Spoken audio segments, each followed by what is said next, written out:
once you become like an adult, you begin to think that you don't need to learn anymore. You don't need to necessarily. But in fact, it's just the you know it beginning all, of. you think It's the beginning of learning. exactly. You need to like continuously progress and You're learn. your own education university. And you don't have teachers readily trying to teach you now, so you have to find the teachers that are hidden away in almost like in the dark shadows. Because I find inspiration from just like random thoughts that are just floating in the universe, and they just like come and then go, and I'm like, why did I think about that? And just stuff like that. You Recognize yourself as a receptor. Yeah, I think all humans are channels. So we just channel in what we want. So it's raising question: what are we channeling in our especially with the information that is generating a sort of frequency of checking in, and asking, okay, is that coming from this thing, or is it something that I could channel and recognize within my own self and in discernment of what is being projected? Yes.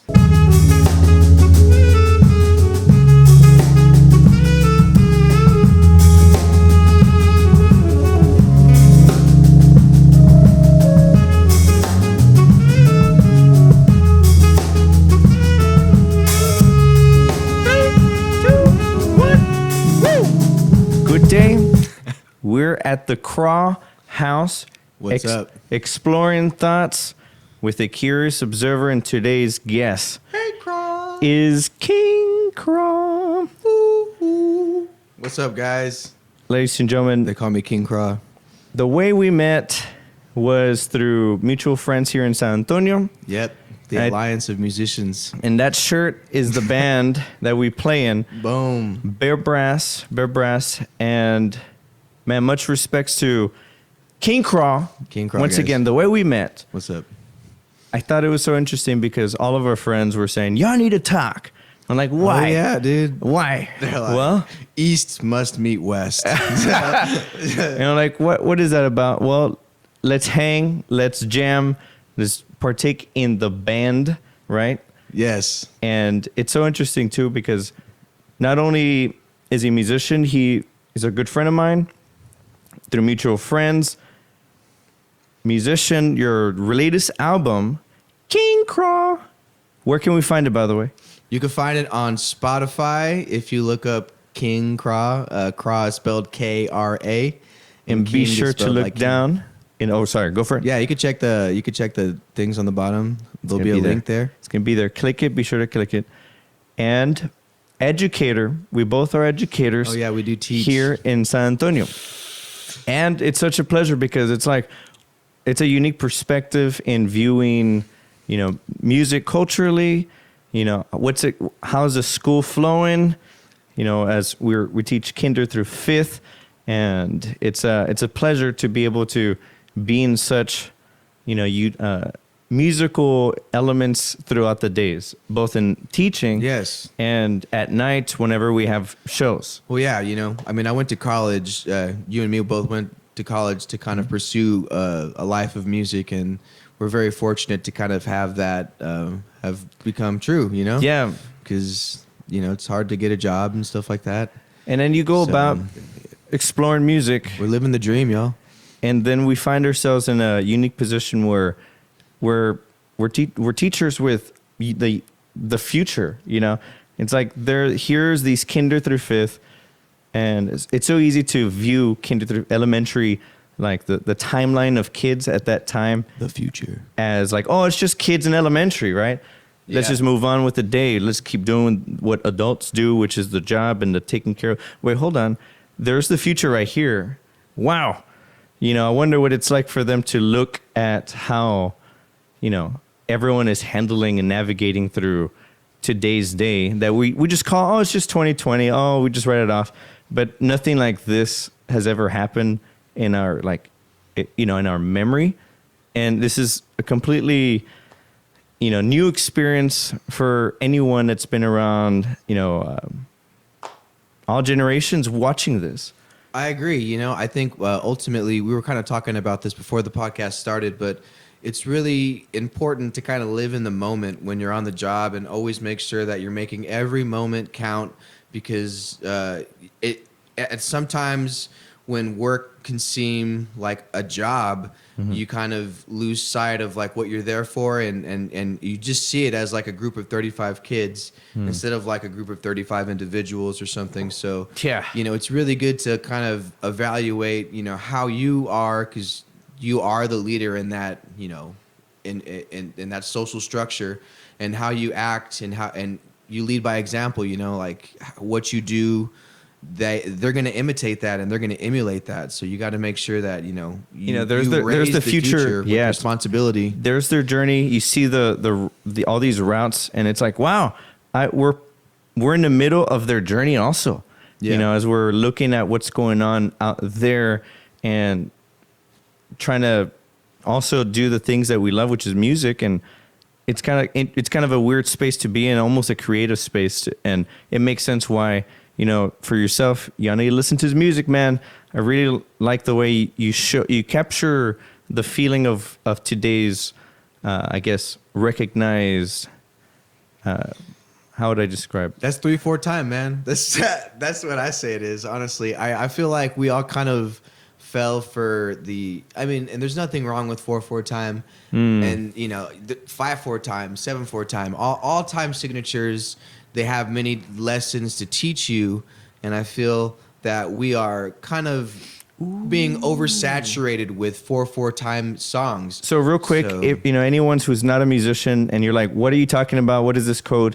4/4 time, real quick. It's just 1, 2, 3, 4. Something that goes like this. 1, 2, and then check this out. 3/4 is a whole different world. So 1, 2, 3, 1, 2, 3, 1, 2. Do you see that? All of a sudden, here we are trying to line it up with this world. And that was, by the way, that is what it feels like we're listening to his music. Boom, guys. And you were saying.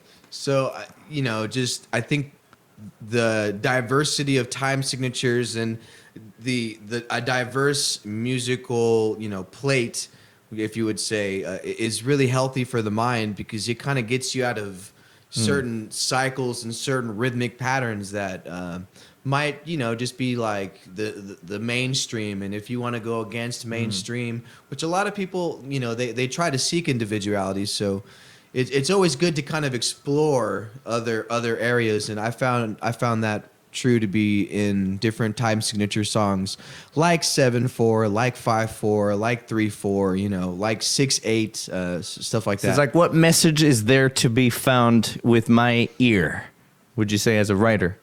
It's like almost like music. You could see it like a battle or maybe like even like a dance. I like to see it like a battle. It's cooler that way for me. Like when all the musicians get together, it's like a bunch of warriors getting together, and we're kind of we're inspiring and fighting on a spiritual level, and we're connecting to different community members and kind of performing like a service in that way, like a spiritual, like almost like exaltation, if that's even a word. Yeah, no, it's like a calling upon within your own noticing when you're creating the music. It's like, oh, it's calling my attention. Everyone's playing over there. And for me to noticing, how would you describe? You take the call and you jump into the battlefield of creation. Yes. And Yes. How should I use this sword? And sometimes there's like a certain rhythm, like the time signature sets like the playing field. And I feel like if you're really well versed in different time signatures, and let me just kind of digress for a quick second here. Let's do it. It's good to have training in different time signatures because you learn different like sword dances, if you would say, and like different essential styles that you need to know. And then you could essentially use these styles in the real world because like in real life, like everybody has their own rhythm and their own time signature, and they talk to you, and if you interact with another person, they might be coming at you with like a different time signature, and you need to be able to like approach that with maybe like a separate rhythm to complement their time signature. Syncopation, and all of a sudden there's a dance in its own I guess, experience of music. Essentially, I'm comparing like musicianship to like real life, because this is how You're drawing a parallel musicians, this is how I see the real world. And it kind of is like this. Everything's like a song, a vibration, it's a moment. It's like Ooh. the world is just a giant podcast radio show. You made me think of a poem. Let's go for it. So much can we get caught up in the momentum of the day that parallels can be so far and distant to draw a corollary of a recognition of a pattern. That wasn't poetry? No. Okay, because that was pretty good. Yeah? Okay. Well, Boom. what comes to mind? So, here's a poem I thought I'd share. Let's see what comes to mind, and you're welcome to share. So here it is. What is the difference between looking at the time and looking through time? Through a paradigm, what is invisible yet notable, oh, does it shine? Apparently it, as in time, does it seem seen only through the human eye? What could be within such dream that is sustained inside our mind? What are we witnessing across time with our real eye? What comes to mind, King Kra? Well, towards the end, you kind of like told them what they should be thinking, because it's like, what are you seeing across time? And I think ultimately, we kind of talked about that at the beginning of the podcast, where it's like, you need to be living in each moment instead of just being like a wallflower and observing the moment happen and kind of letting the moment, kind of like going with the flow. Right. Like as a teacher, you want to be like in the moment and you want to control the flow. And in a way, like seeing time as itself would be kind of just like, and this is the way I saw it just then and there, so I'm giving my thoughts, but like being like a teacher who is like in a room, like on their cell phone and just like wasting like all this valuable opportunity to like, like talk and like inspire, like learning and stimulate the brain. Right. Instead, you're just like on your cell phone, like, and I've fallen like victim to that, and I've but at the same time, you can do the opposite, and you can see through time and see that, if I take my, if you see the importance, and this is kind of like a really good shift that I've been, I've been teaching for 6 years. So like, this wasn't my first and second year. I was definitely the teacher that was on a cell phone, just trying to get out of the class and get out of school, because it was, number one, a rough environment, but it was a job to me then. And now it's become something that I love to do. And with that, you learn the importance of you being there, and you being, seeing through time, and seeing that if I am able to teach this kid and like actually make this moment count, then that will affect him in the future. So I could see beyond this moment, Right.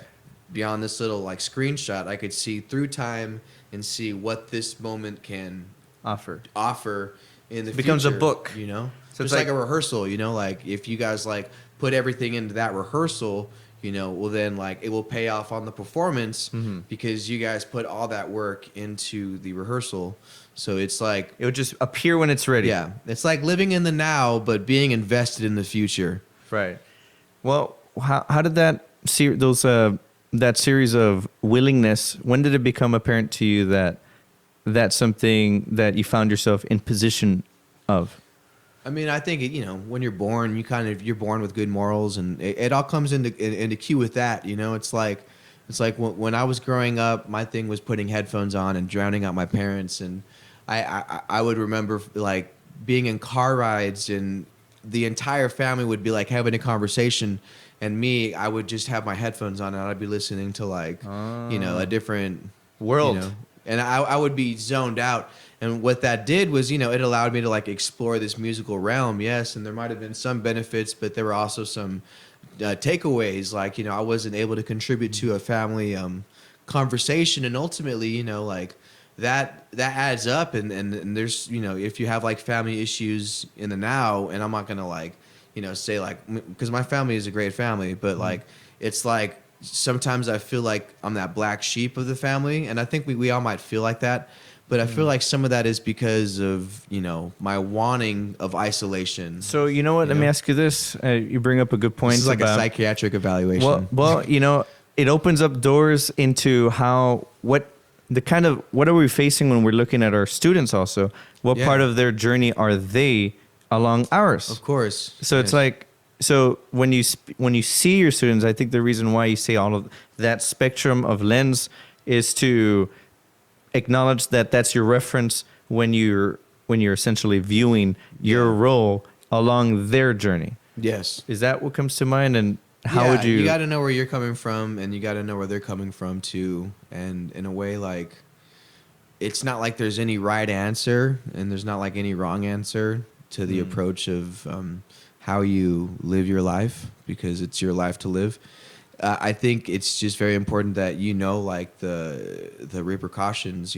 Like for example, like when I was like a second year teacher, like my first year teacher, I was like this very nurturing teacher, and I was somebody who I guess you could just say like would listen to child's issues, and I would let them talk to me, and like I would be invested in like that social aspect of their life.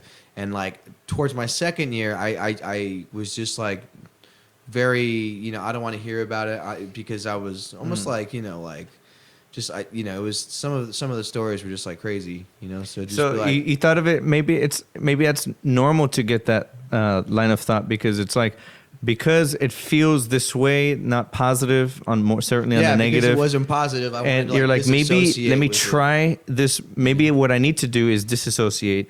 Maybe that's what needs to happen as a thought exploration, like, but through experience. And like I guess that's part of a process, because not necessarily like,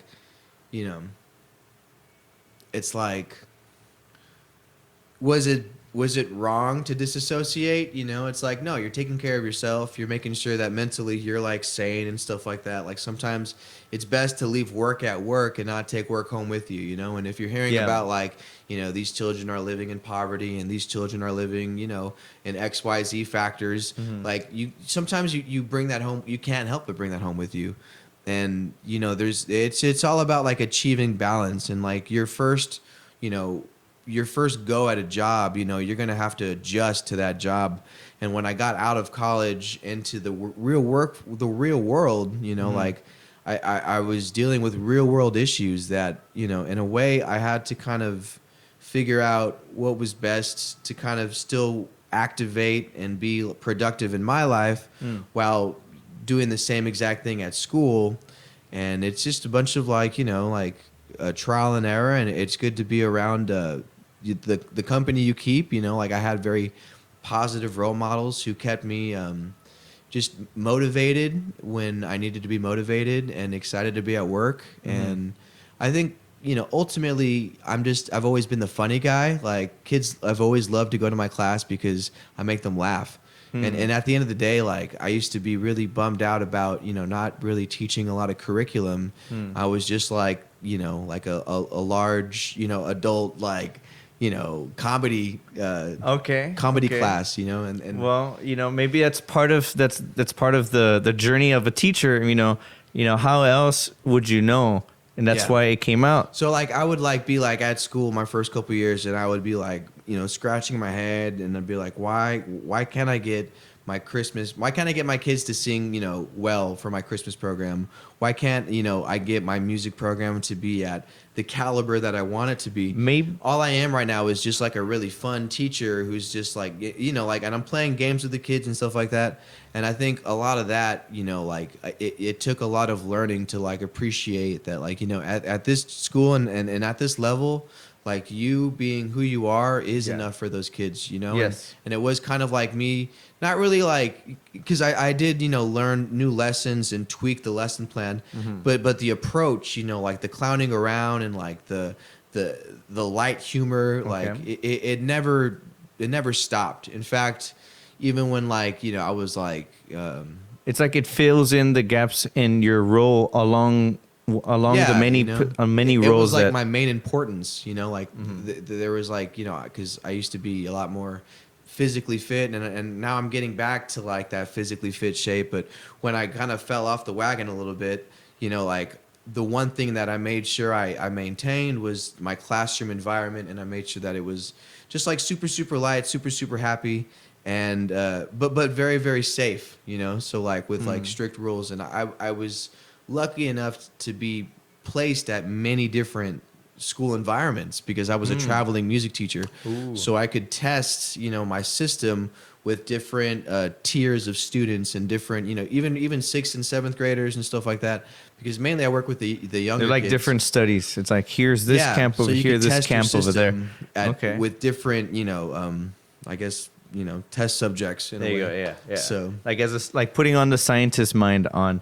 All right, what are the outcomes if we're to what'd you find? yeah, I found that you just got to be yourself. You just because like I'm already kind of just like this humorous person, and with that in mind, you know, as long as like another thing is just showing that you care, because like I do care, and sometimes like Their I would journeys, start my lesson and you're like, like here we are, buddy. yeah, All right. I would start my lesson like back in the old day, like we're gonna learn today, and you don't have a choice. And now it's like, hey, what's up, guys, and how you doing? And it's more of like a one-to-one thing instead of just. But it a also one ties thing. in the lesson. Like it allows for the lesson to be observed and processed. Okay, so one sound means ta. Okay, two sounds is ta. Yes. All right. All right. And sometimes you can't teach all that in one day, and that took me a while, because I would try to like squeeze it all in one lesson, and I'm really blessed right now to be just at one school, and because of that, I'm able to take my time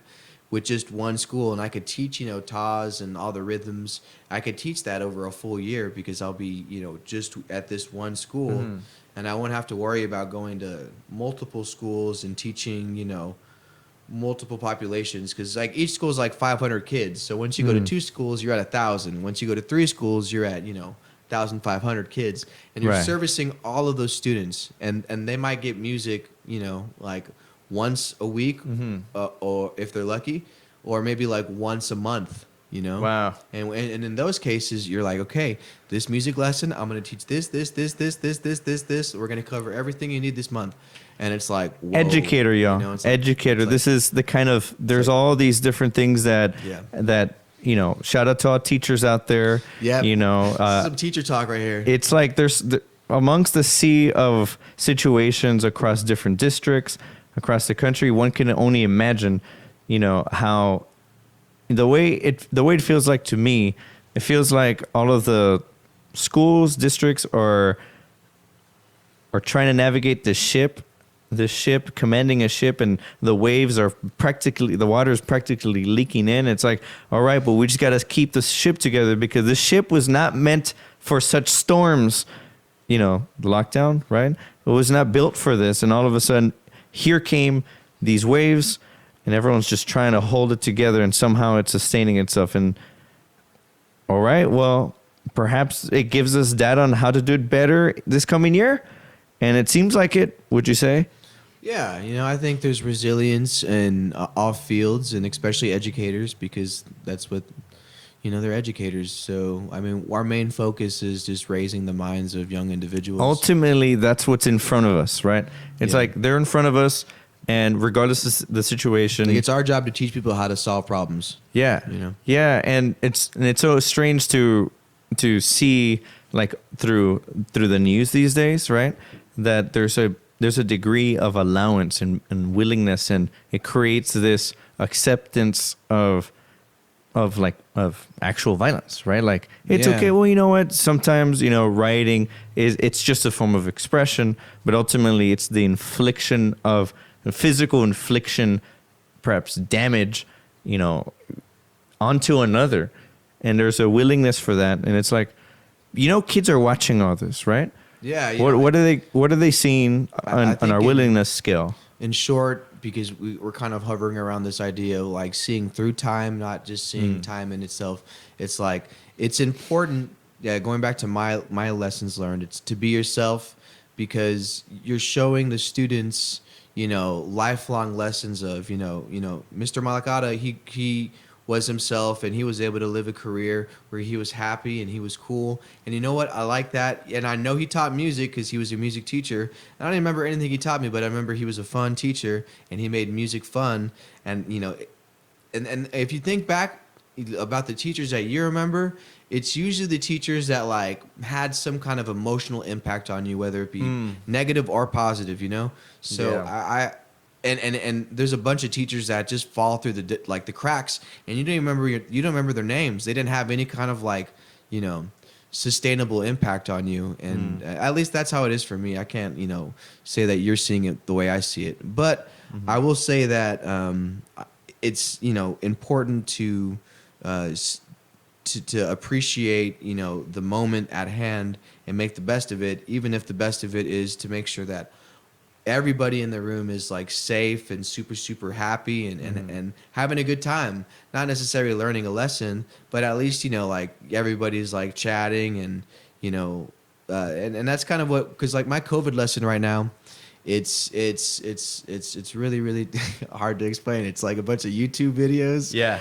and it's just monitoring them, and I give them a piece of paper to draw, and like it's 100% online. Yeah. So But and it's interesting. Once again, like So the crazy. way the way education was structured for, the waves come in. All of a sudden, well, hold on. This was not part of the experience that we, you know, anyone went to.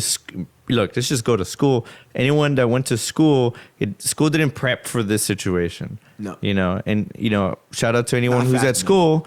You know, and all of a sudden, here's a new environment, and you know, you're studying one way, and the world shifts underneath your feet all of a sudden, and you're like, hey, adaptation, you know, being adaptable, what's the word? Adaptation. Being adaptable, being flexible starts You to have to the adapt. creative, you know, naturally everyone's creating, and there's this, So there's a big adjustment, and I think for me, you know, what it's taught is simplification in a nutshell. I have a very simple routine now. I don't have I can't do complex games like, you know, hot potato or that's not really complex, but you know, like there used to be a lot of More elements. passing games and a lot of instrument play, and now I have to rethink that because if I want to bring out like the drums, do I want them to like play these drums? And you know, I don't have that many drums to play, so we're in this there's wondrous a lot of limbo state there's of a lot like, of obstacles, and for me, I find simplification is best, just for sanity's sake. So, you know, like I can teach almost like all the lessons I have to teach online with the help of like pre-made YouTube videos and a lot of resources that are online. And Right. thankfully, like they are there, so I do access those. perhaps this is the calling to create your own. Indeed, and because of that, there's already people that are creating their own that are doing it much better than I am. So in a way, I just find the video that they're making, and I'll like find 2 minutes of it that teaches what I'm supposed to teach, and I'll show it to them, and I'll push pause, and I'll explain it, and then I have a piece of paper in front of them with a pencil, so I make them write it down. So like anything that we learn, Oh, gotcha. They so write. what's happening, instead of being physical with, like they tell us, we can't be singing, we can't make them sing because of, you know, it opens Yeah. up the But we airways. Still, we still sing. We go outside and sing, or we have like, you know, the kids have masks and they have face shields and they hum. You know, So it puts the musical learning experience more on the abstract. Well, you know, write this. You know, it's a whole other space than what it was, which is in the room.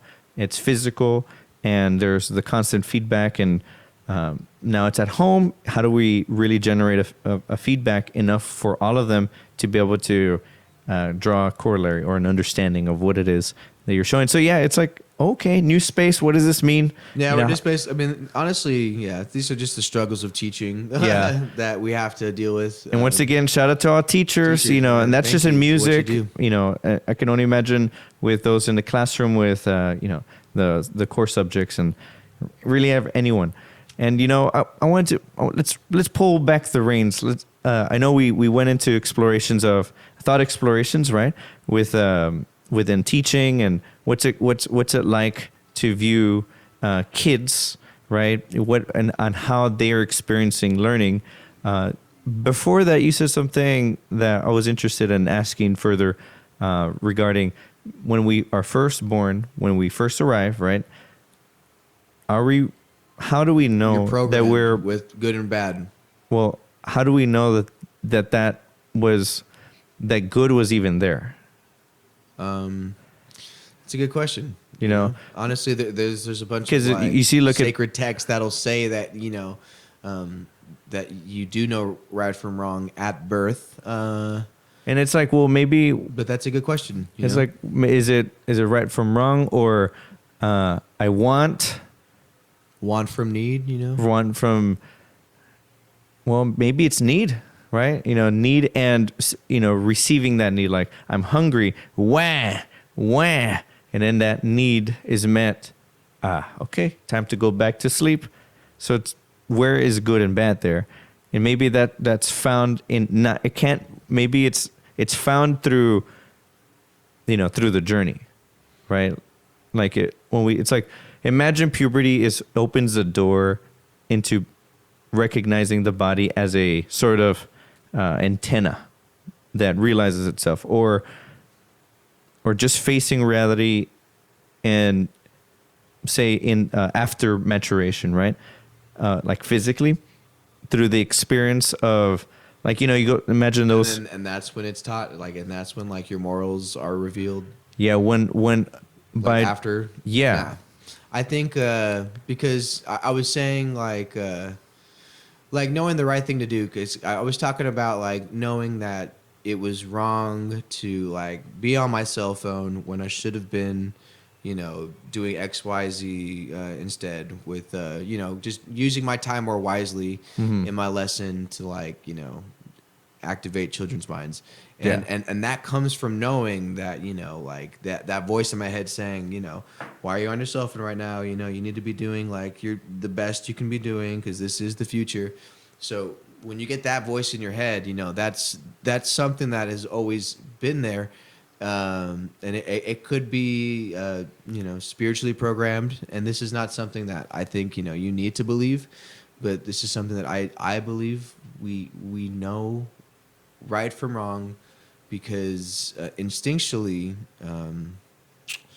I just feel like there's some things that are communicated, like like I'm here, and I'm like like I'm a friend, or something like I need help, or maybe like a kid, or maybe like an adult, somebody who, yeah, just on those lines. Like there's some things that don't need language to be understood, Or and this is what I want to ask: instinctual things. if And does it exist in language? It And makes it's a me good question to ask. Like, are those instincts like programmed in us, Or or found. are they taught? Are they taught to us by who raises us? And I honestly, that's like almost like a boundless question that can have multiple answers. I thought I would raise another poem, and I'm actually excited to share this with you. And I'm very curious what you see in it. I wrote this in November 8th, 1:58 a.m. It was on a Sunday. Here goes. Here goes. Happy crossing into the unknown. Hashtag awakening. Never before has such navigations of experience been so linked from an external stimulus in correlation with our every thought has there. These things. Oh, how normal, yet eternal. An age the likes our human experience, as we have suddenly arrived into the virtual matrix reality, is only just making its arrival a marking into the next kind of civilization. What comes to mind? Well, I think that's kind of like an exclamation at what's what's coming to be because of there is a great enlightenment that this generation has incurred through the internet. I think the fact that we have smartphones and we're able to like look up and check any answer or check any random fact that we want, that's a big deal. And because of that, there's a great deal of almost like spiritual awakening, mental awakening. There's so many avenues that you can explore. I think maybe there's like too much. Maybe you only have like such a small cup, and you might want to like try to learn everything there is to learn about meditation, but it's like, can you like fit? That's a question for me. I mean, you probably can. You could probably learn everything you want to learn, and through bite more. sizes across time, just bit along the way. And what's one thing that's for sure that we all share that's been bit along the way is the big wonder. But it's possible now, like people can do that. People can like, if you want to learn different yoga poses, you can do that right now by looking at your phone and just looking up yoga poses. Since the lockdown, boom, and you're like, okay, well, what is it that? It's like a push on reliance for technology, and in a way, like there. It was just waiting to just technology. Yeah. And I think that there's also in a way, like there's a force that wants to separate from technology and wants to go back to earthly bound things that are not too much technology dependent. But that I think ultimately with that poem, it's just kind of like I would say it's just like an ode to the future processions that we all affect. Everybody listening to this podcast, whatever you do today is going to affect the future. So I mean, you do got to choose wisely. The products that you buy, the water that you drink, the places that you drive to, the information that enters our mind, and wherever we allow it, wherever it's coming from. And it's interesting. What comes to mind in observation how culturally there's, especially after the infamous November 3rd, line of time, I was like, oh, I thought it was over then. I thought it was over into somewhere in December, and all of a sudden here we are in December looking at January. It's like, oh, it's like, hey, it's right there. And there's this clear furtherance of. Well, yeah, I mean, thankfully, as a teacher, you kind of have a tap. And for me, I was lucky to be at multiple schools, and so you can gauge how a community is adjusting to COVID. Not just you, because you might be living pretty well off in a wealthy area, and like you might, if you're a teacher, you get to see like a bunch of students who are taking the COVID situation differently, and I think because of that, I'm blessed. Because it's given me a lot of insight on how blessed I am, and at the same time, it's giving me a lot of lessons on how to approach people, just in general. But I do think that everybody is dealing with COVID together. Like there's no running away from it. Yeah. And it's like, and it's so cool. You could see that at the grocery store, right? Especially to the cashiers. Shout out to all cashiers. You share. You get to see all the waves of journeys that are coming through, because the thing that is needed is, well, the things in the grocery store, right? And you get to see all these. You got to see the paranoia in March when everything was locking down. There was like a lack of toilet paper, and by the way, shout out to all toilet papers, right? It's and there was like a limited number of people that could go into the store. They got to see that, and here we are into December. They get to see how much, there's been an ease of that paranoia. And it's cool to see that, when I ask them, how's the family, they share, that they've seen it hit the family, but everyone's doing well. It's like, Of course, Yeah, you know, everyone has a different story, but it's yeah, they do, because some people have family members that have passed away because of COVID. and they've shared So, that, and it's and like wow, it's like it's wow, it's like it's all yeah. it's happening. And then you i- get to see people who don't take it seriously, and then you get to see people that, you know, almost take it too seriously. You Yeah. know, so like there's a bunch of interesting, Layers of indications of, and how it's just observations. I think like humans are just labelers. So like when we see something, we just see it, and if we don't have a word for it, we kind of go, it But, must be. you know, but we try to assimilate some kind of word for it. But really, there's no word for like anything. It's just all like this weird symphony. You know, it's ever changing. It's ever evolving. So it makes sense to keep harmony, in discourse and wonder and thoughts and question. I think there's okay. You know, I don't want to. I'm gonna take my teacher hat off now. I'm gonna put on my conspiracy theorist hat. Oh, tinfoil. Okay. I think that a lot of these occurrences can be just like almost like tests, and you know, I think we have devices That collects can the data. collect data. So we're kind of now just test subjects that, you know, and maybe they just wanted to see how we'd react if they do XYZ to human population, and they try these things and they see how we react to Test it. our willingness. And I think there's definitely a push. I think maybe not on purpose, but with technology where it is now, and you know, with my personal story, and this is a biased story, but like how I was able to drown out my family in those car rides with headphones.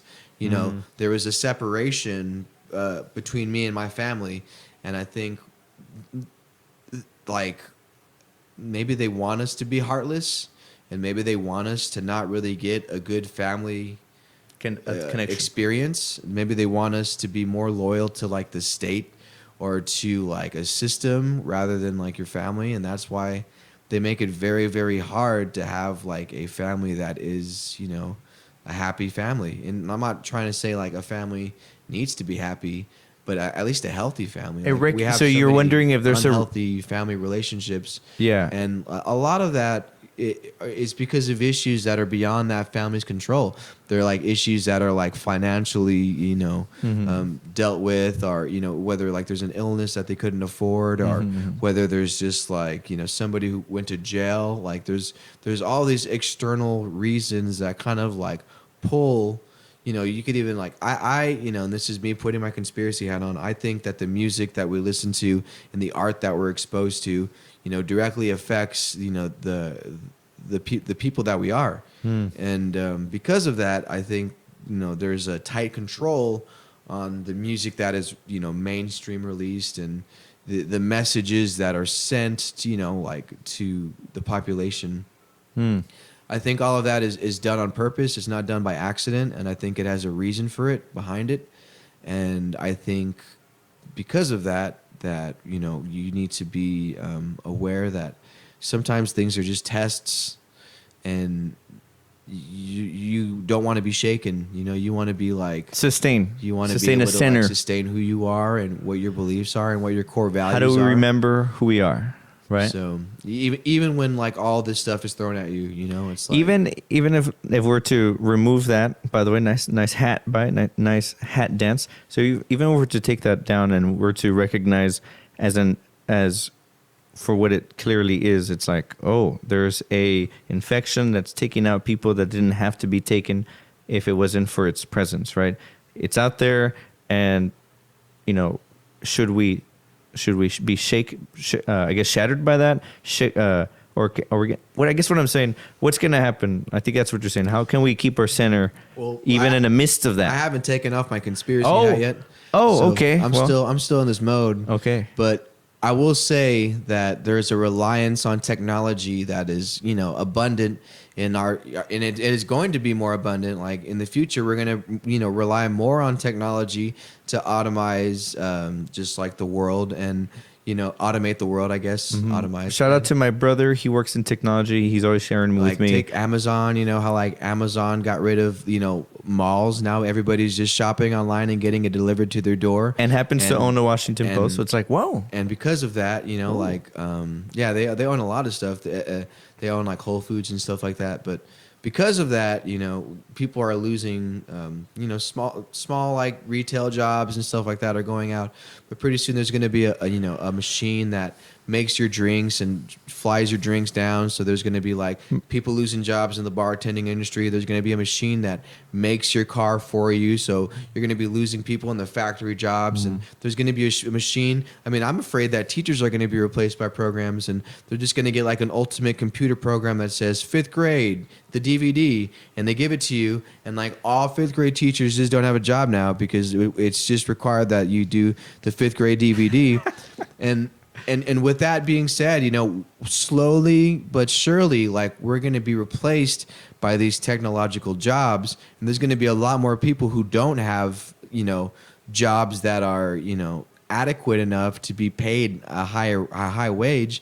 So there's going to be a lot of like, you know, people that are going to have to reassess, you know, the value of a human life and what it's worth.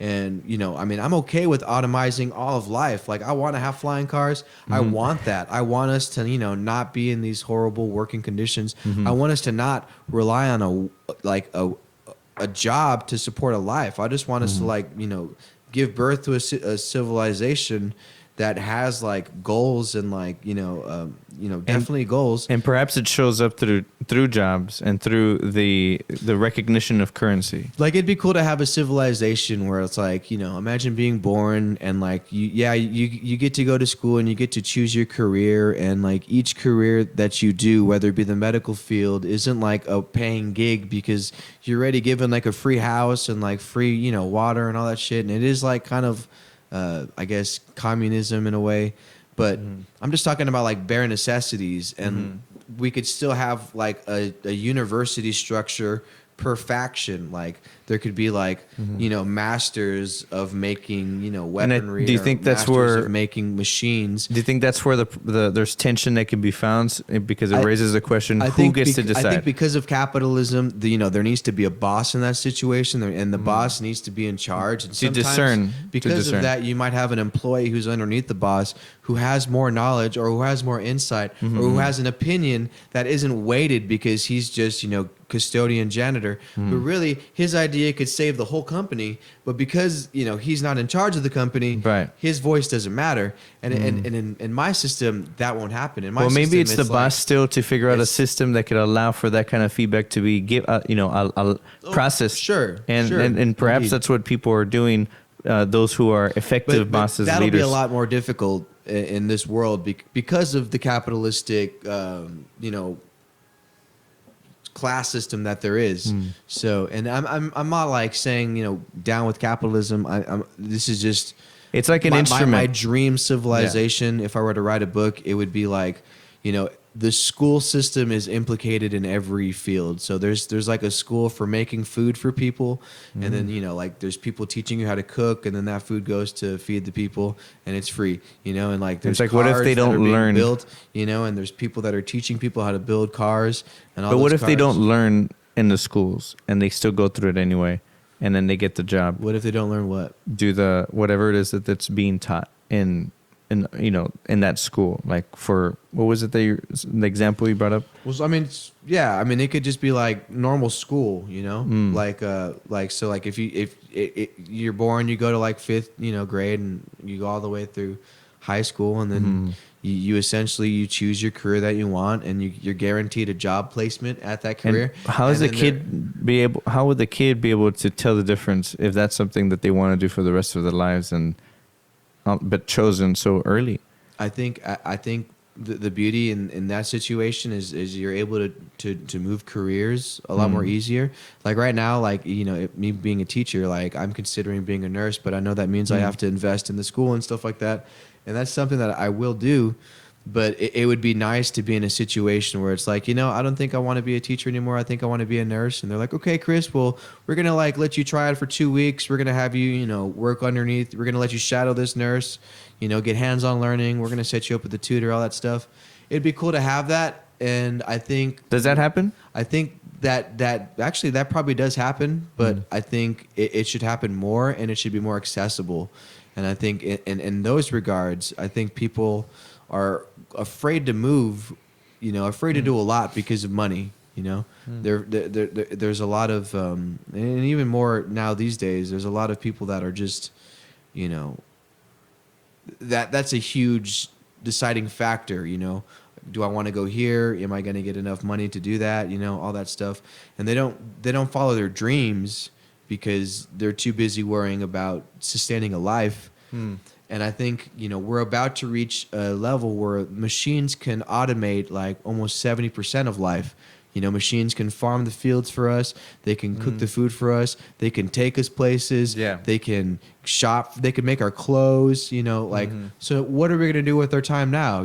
Are we just going to like kill each other and like, you should have been a lawyer, or you should have been like you should have been CEO, so you could be living this kind of life, or are we going to like, have like schools of thought approach issues like, population, like space flight, time travel, food production, nutrition, global warming. Like, are we going to have like teams of people approach those issues as like a school of thought instead of just say, okay, this company is going to be in charge of cleaning up the oceans, and that company is going to have, Makes me wonder, 5 people in charge of the whole company and what that company does. And, I'm not saying that's what happens, but I think in like a school wide approach, or even like a collegiate approach, how like as a college teacher, you're expected to advance your field, and you want to like attribute to that field. And in a way, it's like everyone's going to be a college professor when they get out of high school. They're going to go to a college, they're going to go to a field, and they're expected to advance that field. Well, whether it be like, I would say like food production would be a huge one. Like, how are we going to get people to? How do we factor in those who don't end up pursuing that, like many people do when they go to college? Well, I think a lot of people right now that have that don't factor, they have that don't. They like that they don't want to work factor, right? It's that, it's almost, we call it like that lazy factor.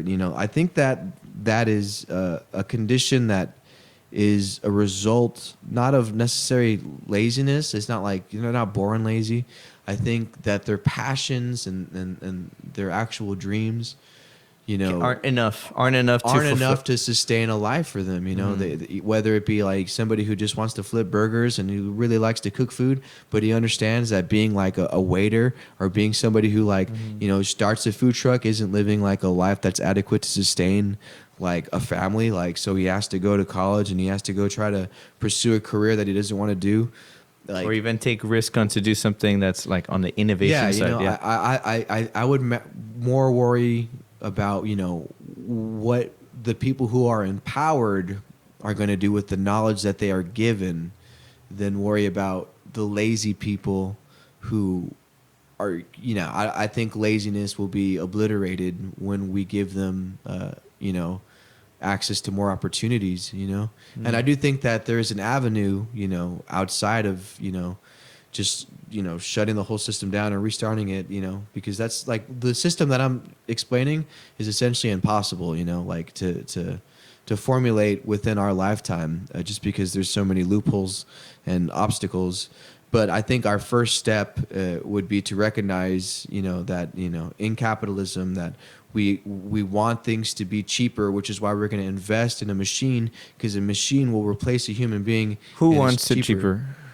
Well, a company living off of a capitalistic approach, they they're aiming for profits, so they're trying to cut costs. Which is why they're going to China, because it's so incredibly cheap. Yeah, which is why they all been there for cost in general. And a huge thing that saves money is automation and machinery. Isn't that weird how everything we look at, since we've been speaking on the journey, it's all cost driven. You just want to think about money. AKA made in China.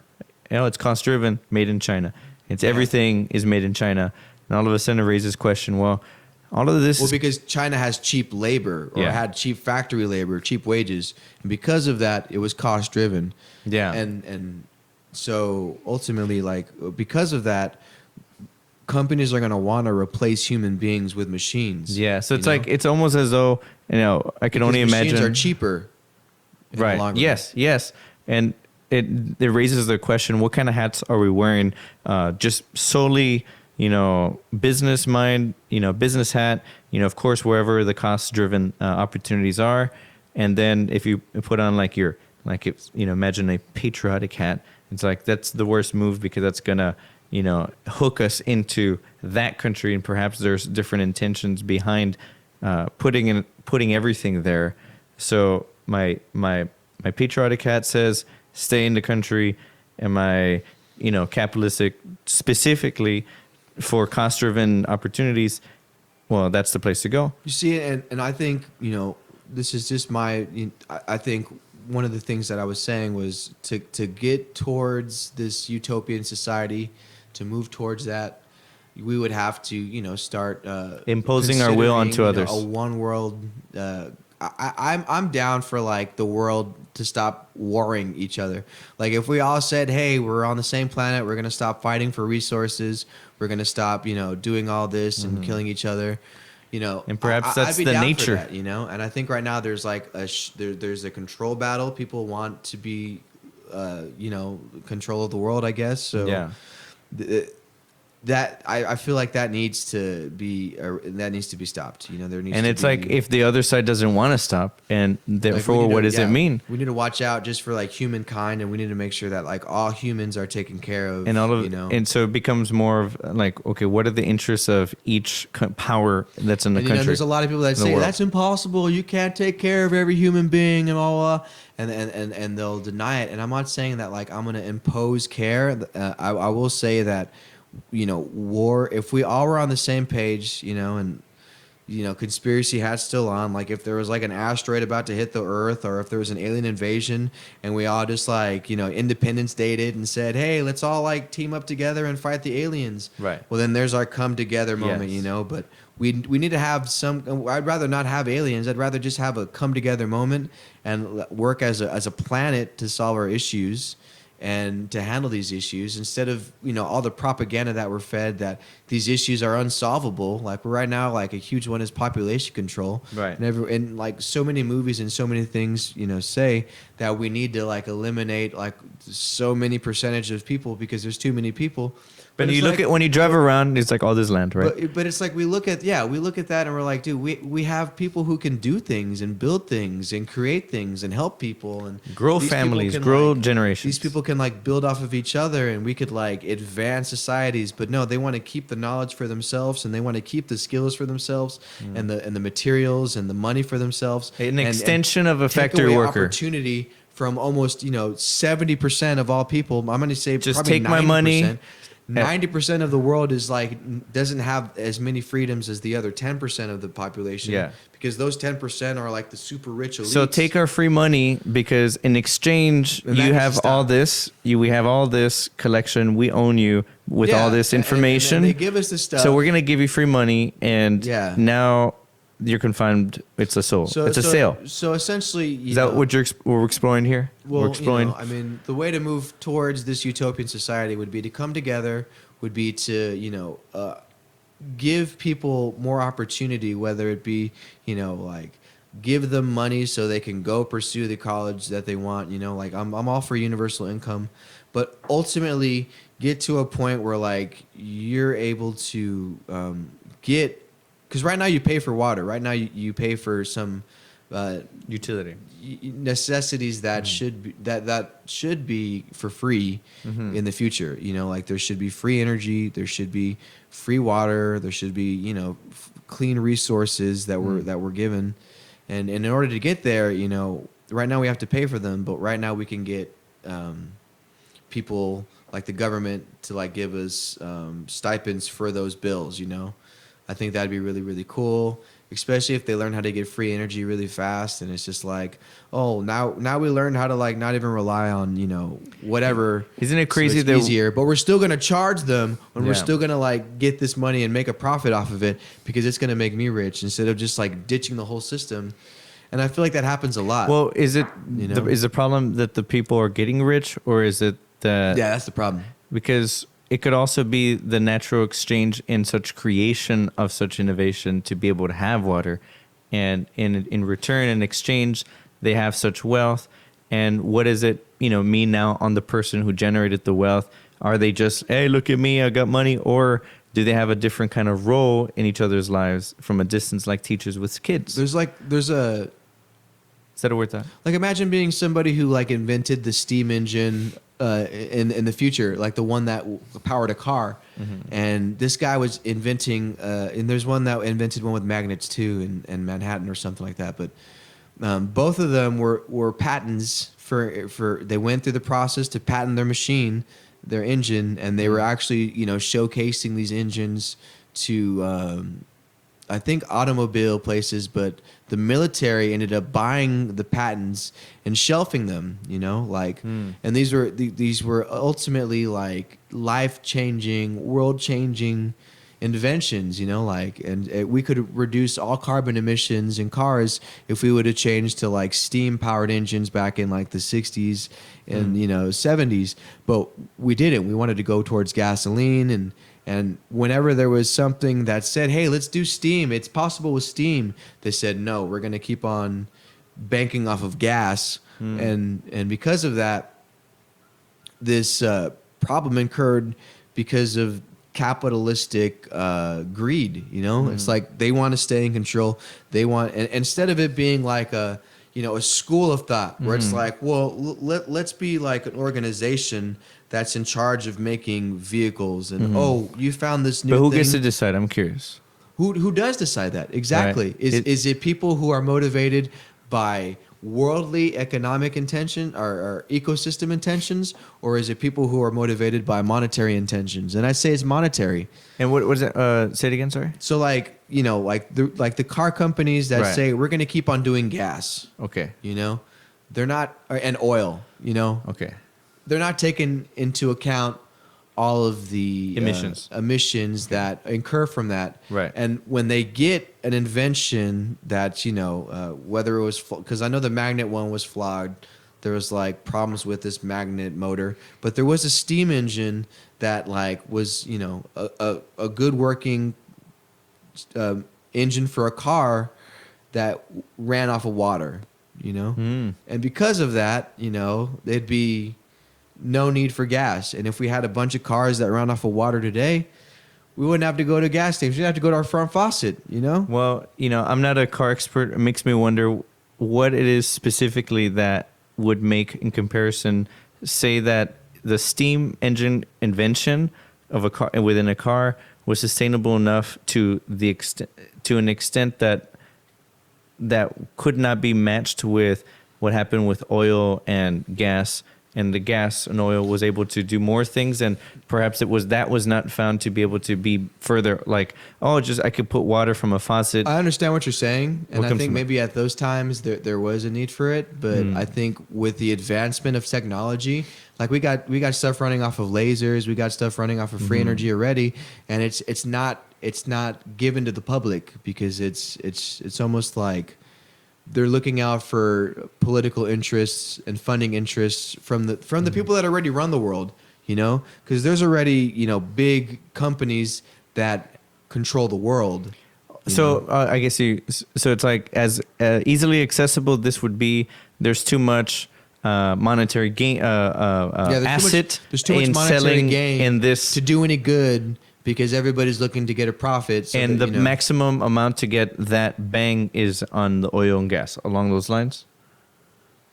In that particular instant, yes. So Okay. it's just like. So what I'm saying is wrong with the world is people who are running these corporations, like right now, like they got Nestle, right, and they got Nestle who's soaking up lakes, and they're gonna sell that lake. It's bottled water, and these are natural resources that were given to people, and they're taking the water and they're selling it to us, and instead, we got places that don't have adequate water systems like Flint, Michigan, and stuff like that that need to be revamped, but for some reason, by the way, it seems there's like what's the story with Flint, Michigan?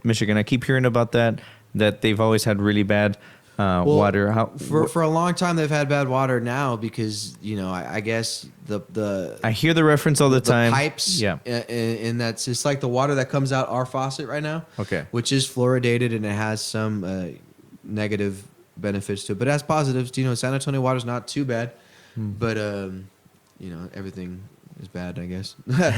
I guess it's like But how the do we water at Flint was like worse. It was like flammable and it was like not good for drinking and it was affecting people because water, like is a very important aspect of your life, and people were showering in this water that was like giving them cancer and changing their skin, and like they were like eating this water that they said was safe, but it wasn't safe and it was killing their people. And slowly, like with this poison water source, everybody in Flint was just like either moving out or dying. How could it be that that's such a strong reference for how long? Well, people say it happened because of fracking. The oil companies that were drilling right by Flint, they use this model of like filling a reservoir of oil with like another chemical that like pushes the oil up, and the chemical that they put in there that replaces it is not as dense, so it and this is deep in the ground, so now the ground is loose because instead of there being like a nice tightly packed compartment of oil, Right. now there's like this weird looser lubricated material that's shifting the ground. Okay. So then you have the pipes underneath Flint and they start to move, and I'm pretty sure that caused some kind of cracking, and now their whole, system is being filled up probably with that excess overflow of the chemicals I wonder what's that they used. preventing such repair. Money. Nobody Right. wants to pay for it. The one thing that they're saying the city has to pay for it. But So it's maybe like, that's the problem with maybe government. the oil company should pay for it, or maybe like we should just come together and stop letting these people like die, and stop letting this like one little spot happen. But right now, like there's nobody that could stand up to the oil companies and say, "Hey, that's wrong that you did that." And if it is, the oil company will be the one that says, "Well, this is how we're gonna fix it." So maybe and they'll like name their parameters or whatever, So maybe what we're talking about is in terms of like the problems with capitalism. It makes me think of like an instrument. Here's a saxophone, and it's just a tool, right? And it allows, and I think I shared this with you, this thought, that it allows for great expressions that is finely tuned, that is, I guess the instrument is just facilitating its expression, right? And it could also allow for none of that and just quack, quack, quack, just bunch of noise, yet it's the same instrument, and it allows for all kinds of goodness and not so goodness. And that vehicle, Exactly. as an example, that So shows the vehicle right now is being who's led driven. in the wrong direction. Like by who? And then because raises of the question. capitalism, and it's not. I was going to ask if it was who, because there's people who are on the Well, I'm not positive trying to side. honestly, I don't even know who. I just know that like companies don't look out for 100% of the population. Companies look out for the people who are invested in their company. All companies are those that I'm just happen gonna to say, make noise. I'm going to generalize all companies and say like a company is not looking out for the homeless person on the street. A company is trying to benefit the people who are, bought into their company. What if that's part of the nature that has to be there, but not solely there? Like, think of those who, shout out to all, restaurant owners. I mean, I'm like, okay, look, I'm not saying that capitalism is completely wrong. Like, there's some benefits of capitalism, and It's and an I'm not instrument, trying to yeah. say that, this is I'm not trying to be like all Debbie Downer. I'm just trying to explain how, like, my utopian society would be, shifted and how to get there. And there are some issues and flaws with this government, but like it's not possible to live a life. I'm just saying that in the future, when machines start taking our jobs and when more people need to find access to better jobs, there's going to be this capitalistic view in their head, and they're going to be trying to figure out how to have worth in a world that is continuously making humans worthless because of the need for, and I'm just saying jobs. Like if you're a plumber, and all you do is plumbing, then they make a machine that plums. Now they're going to, now they're going to make, they're going to make a bunch of machines that plumb, and ultimately Or it's going is to put it you out of a because job. it makes me wonder, certainly there are companies that will reach to the fullest degree that will slip into underneath our noses every time we get that notification. Oh, time to get an update. I'm not going to read all the details. And even if you do, how long really does it take for one to recognize, what am I accepting? So sabes que I'm just going to accept it because I have to send this message and this thing's in the way. And we keep saying yes to what? Yes to what? Yes to what? So I keep wondering, I wonder, is it really capitalism, or is it those who play the instrument of capitalism to, like, for example, those who we are saying yes to? Well, it's still capitalism then. Yes. I mean, no matter what. Because there's also in our those life, who it's don't. going to be capitalism because we live in a capitalistic society. Yes. So it's and what I'm saying isn't like Like, think about the benefits of those who don't have that. It's just to stretch outside of the box and to kind of predict and adjust for future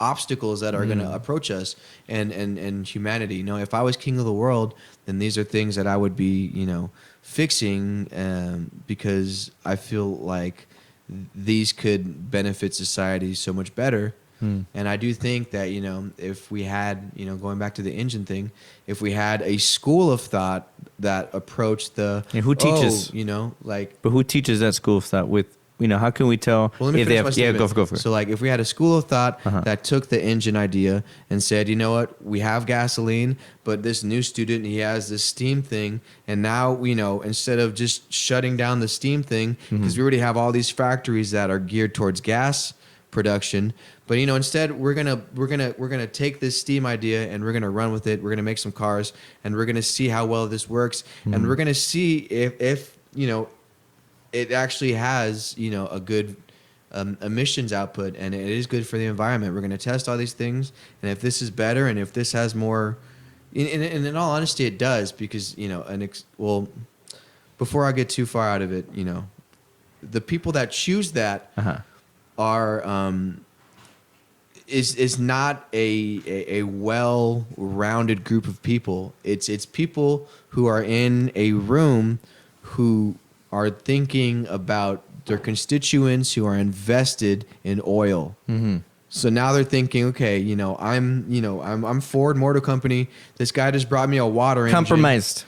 But now, I'm Ford Motor Company and I get all of this extra money from oil companies to keep my trucks running on gas. Yeah. So, I already know that this steam engine is going to get my gas benefits. They're going to get them mad. And these gas people, they paid for this factory. They helped me get this factory. So what do you think on Tesla and how they've negated that? They've faced that question. Well, definitely. I think Tesla, is one of the first people to frontier that electric car. And it's about time. Like, I'm not saying that, that's why capitalistic, but it had to be done a capitalistic way. And as an innovation, and if got you listen to meet Tesla, the Tesla company, there's a lot of restrictions that they have to where So innovation was still met through the instrument of capitalism. Like the game is already set by the people who run the game. And the people that run the game are all about making profit. And no matter how you look at it, it's always going to be about how do you please those profit people and how do you get those profit margins to be working in your favor. And sometimes that idea isn't realistic because we don't have an infrastructure already set to benefit all the people to connect the whole world. So maybe the infrastructure is not that there needs to be an infrastructure. There needs to be an infrastructure. Well, when there's a shift that happens, the how do you say the word? Infrastructure. Pardon me. I got really excited and I was like, where's the word? Infrastructure gets to be found in the new reality. Just like look at the lockdowns. It shattered what was there. And now there's pure chaos. So how do we reestablish what was supposed to be 2 weeks ended up being, is this going to be a 2-year kind of experience? Now that is becoming more and more likely. So it's like, okay, maybe that's found every time there's a shift in infrastructure that sustains, I got the word by the way, that sustains the experience into the days. And that's perhaps what happened with Tesla in such a time. I wonder would he have been able to do what he did?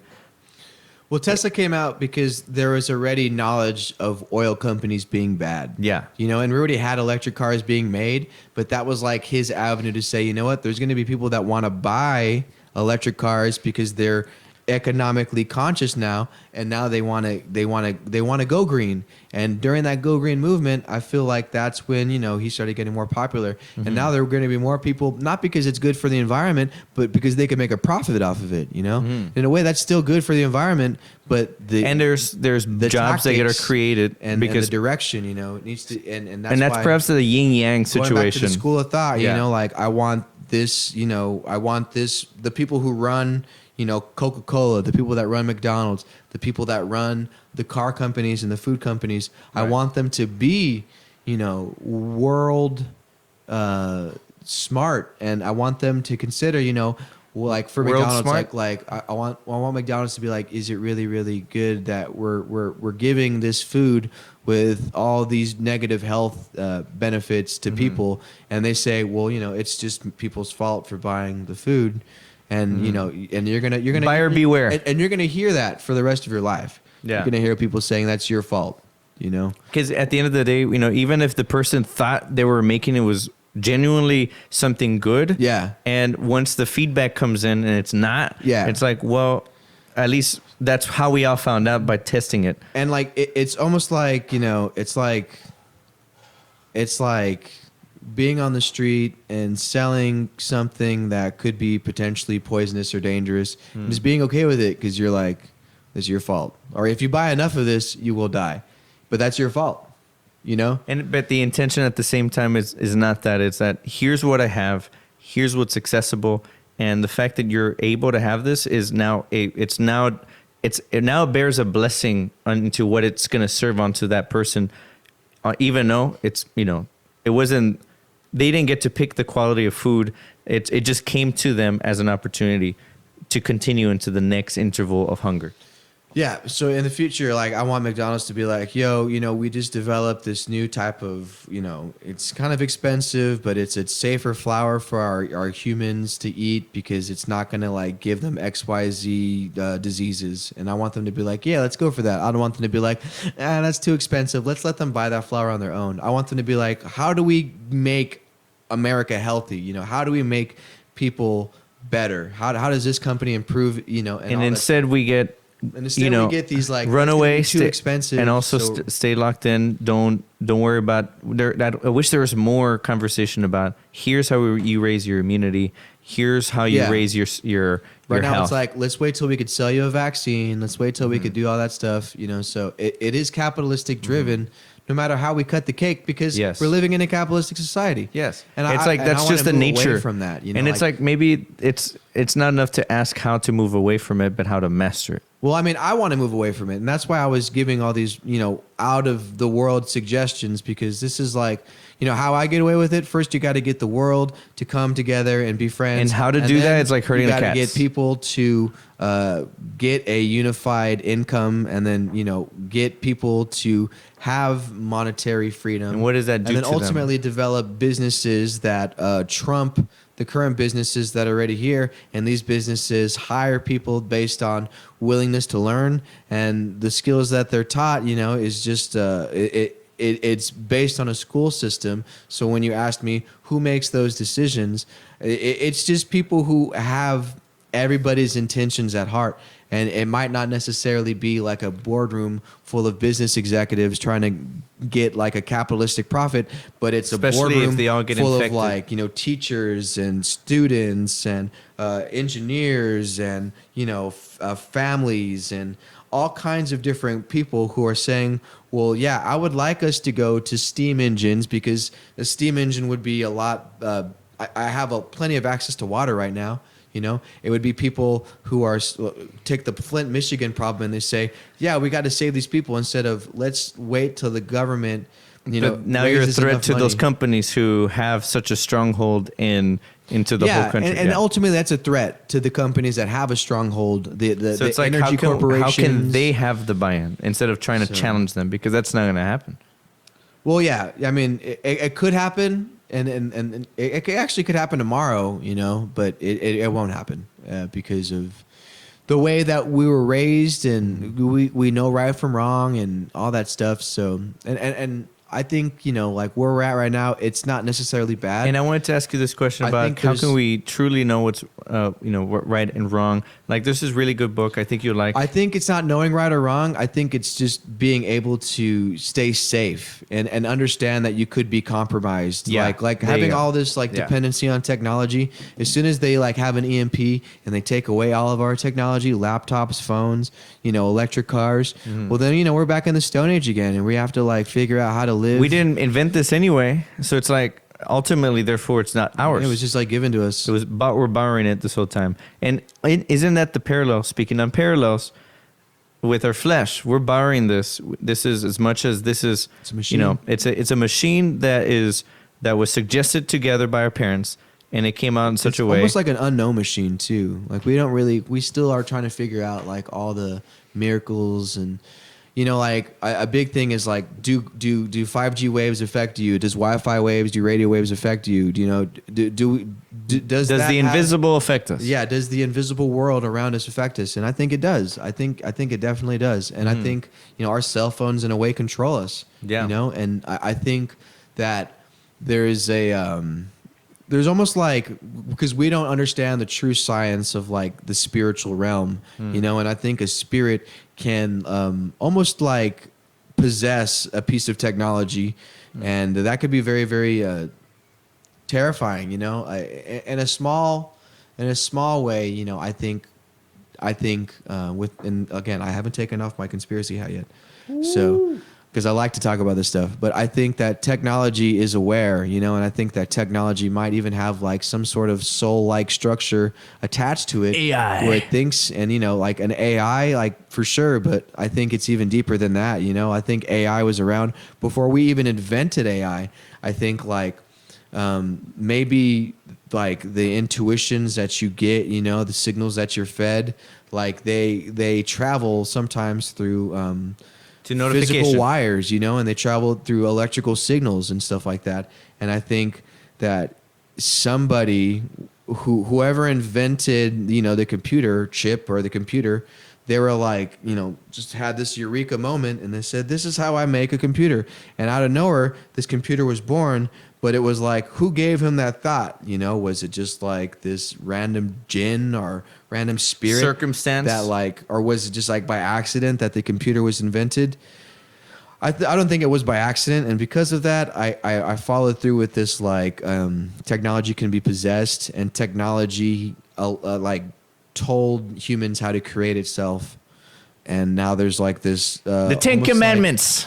Almost like there's like this conscious frequency that is connecting human beings, and I think it plays into death as well. Like I think the spirit realm, like they kind of bet on humans, and they kind of manipulate humans, and they have more control over us now because spirit we're realm. surrounded by so many things that emit frequencies and emit waves that like they kind of can play with us a little bit more because we're that much more bombarded with external waves and stuff like that.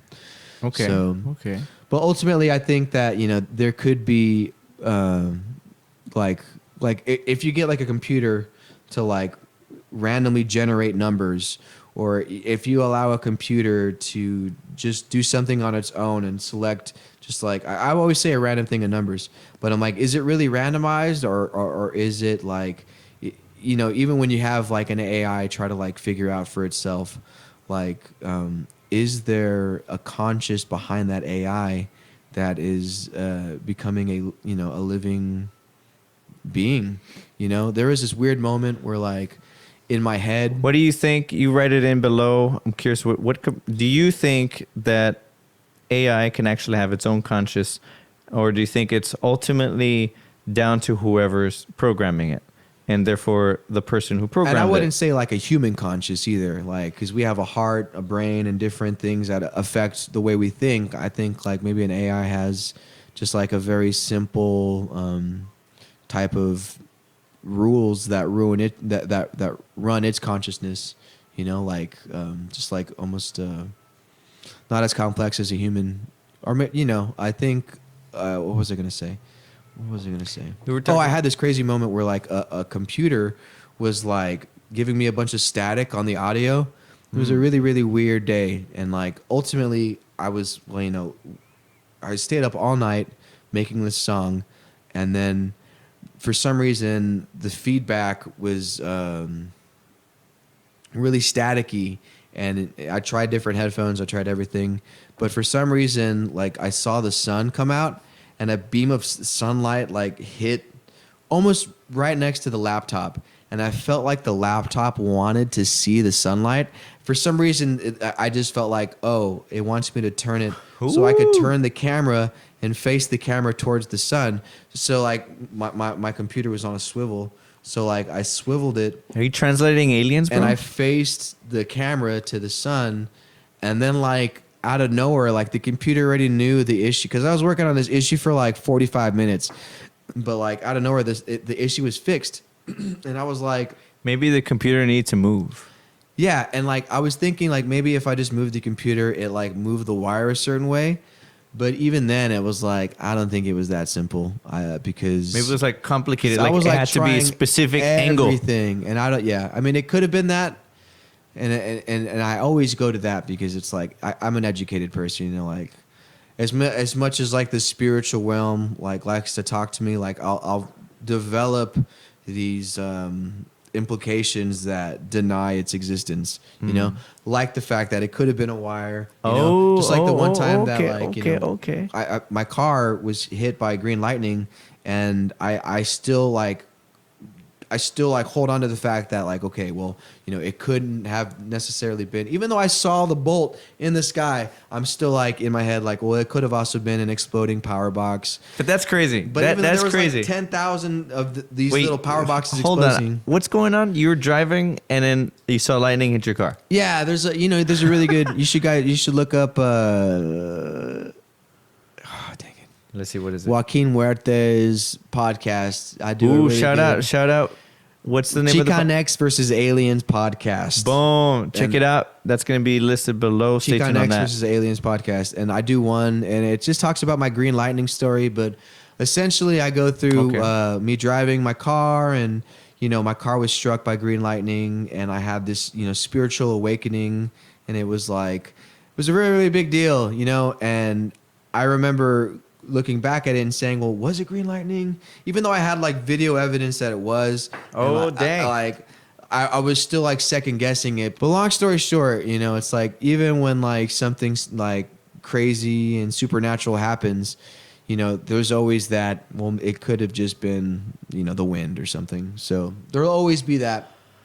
And in that regard, like, when this computer was trying to talk to me and tell me it wants to see the sun, it could have just been a wire, moving in a certain way, and then everything fixed. What is that? Schrodinger, what is that? Schrodinger's cat? What is that called when there's that cat in the box and you don't know if the cat is alive or dead until you open it or something like that? What is that called? Have you heard of that? That's so crazy too, because that goes to the photon slit experiment, where like as long as you don't look at the photon, it splits both ways and it hits both targets. But as soon as you like look at the photon, then it only chooses one target, which means that your vision affects reality as much as reality affects your vision.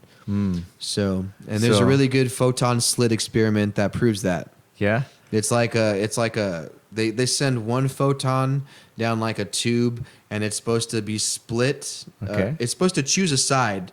The photon's either going to bounce this way and hit this target, and there's Okay. a sensor that reads light here, or it's going to bounce this way, it's going to hit that target. There's two targets for it to hit, but it goes down the middle, and it's up to the photon to choose which side, left or right. Okay. But if nobody looks at it, then the photon hits both. And you see it in the camera? Well, you see the evidence of it hitting both. Okay. Because if you look at the photon, it will choose one. And Only. are there people that say it's left? No, it's right. Exactly. For real? No. It if Well, the we gotta photon check it hits out. left, everybody sees that it hit left. Okay. Okay. The photon hits left, everybody sees that it hit left. But if nobody like witnesses it, and because each sensor is Okay. a sensor, so it senses light. And they It both are senses detected. light. Yeah. So when you have nobody looking at it, witnessing it, the light goes to both targets. Dang. Isn't that crazy? I'm going to link that right there. So how can single bullet-like particles of light create a wave pattern? This could only happen if the particles go through both slits at the same time. In other words, the particle is in two places at once. But strangest of all is what happens when you put detectors next to the slits.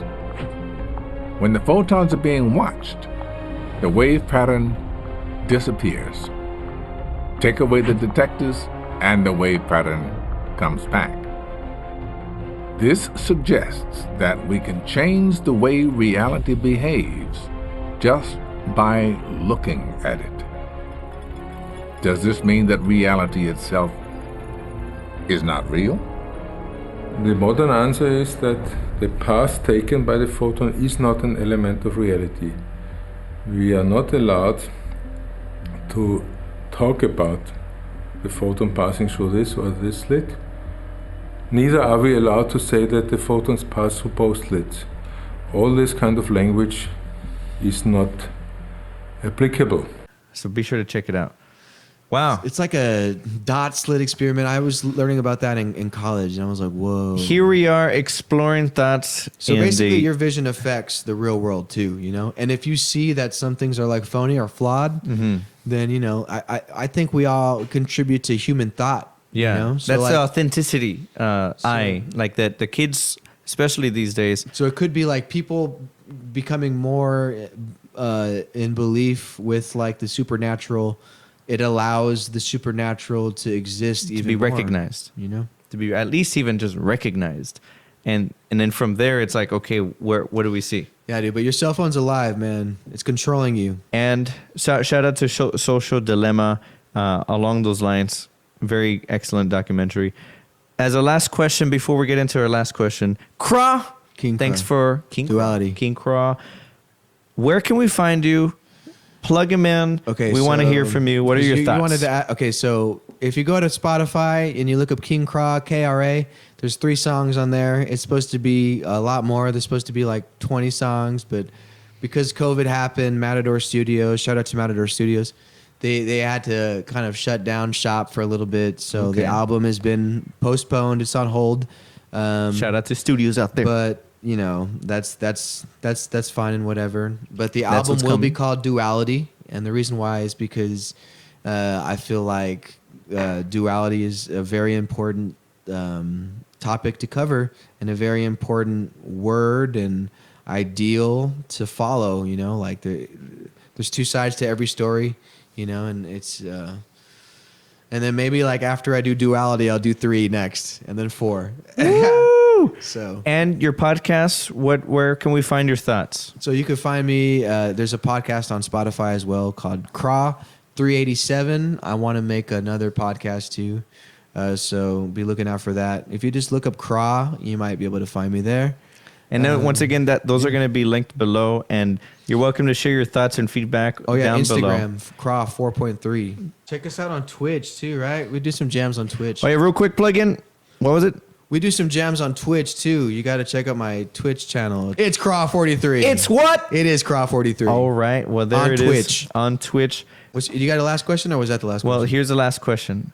Especially in today's era, where I've been asking everybody, and I'm curious what it is that comes to mind. You know, what helps you sustain a sort of center, especially from the poles of, you know, this polarity on this side, and then this strong polarity on this side of, like, whatever it is, speaking on duality of realities. How do you keep yourself centered, especially in a world where such worlds are they pull, the gravitational pull can pull us up. No, but what am I saying? I think you just got to have a mantra. You know, I think. Thank you for picking that up. I was given like I was like handed down a mantra in my spiritual awakening. Maybe like 4 years ago. I was told a phrase. You know, it starts with "It takes 2," and it goes on from there. It's like I think 38 words. But I mean, those words. Can you share that? I'd rather not. It's kind of like a secret phrase, honestly. Okay. But For oneself. I've told my closer friends, and I'll tell you after the podcast is over. It's just like it's something that I to live by, and I think you need to have something to live by too. You know, and that's how you can achieve balance is by knowing the direction that you're going, and then not necessarily. Make sure that the direction that you choose is always refined and for the right reasons. It's like you need to make sure that you have just balance. Checks and balances would be the best way to say it. And my motto kind of pushes me towards that goal. It starts with it takes two, and then the second line is three is better. And just with those two wisdoms, it's like, I'll wake up and I'll be like, okay, it takes two. So I could take that could mean 1,000 things. It takes 2 minutes to get ready. It takes 2 seconds to it takes 2 cups of water. So when you feel chaos, you draw in this grid that's the centers. These mantras and these lessons that and thankfully the mantra that I was given was very diverse. So it can be flexible. Cover situations. I would suggest if you have a mantra, make it be something be courageous and follow your heart, or something do good for others, or almost like commandments or something to live by. But when you have those and and not necessarily those are going to be yours, it might be something more selfish or more stingy, but whatever that is, you need to something live by it, and let it motivate you, because once you become an adult, you begin to think that you don't need to learn anymore. You don't need to necessarily. But in fact, it's just the beginning of. You think it's the beginning of learning. Exactly. You need to continuously progress and. You're learn. your own education university, and you don't have teachers readily trying to teach you now, so you have to find the teachers that are hidden away in almost like in the dark shadows. Because I find inspiration from just random thoughts that are just floating in the universe, and then just come and then go, and I'm like, why did I think about that? And just stuff like that. You recognize yourself as a receptor. Yeah, I think all humans are channels.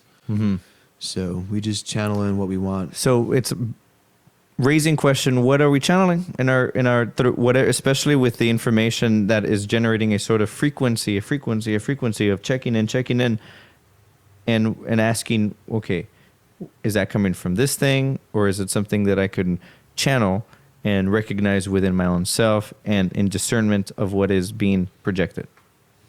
Yes. Well, there we go. Good day, y'all. Thanks for tuning in. By the way, especially if you've crossed into this line, you're welcome to hit that like button.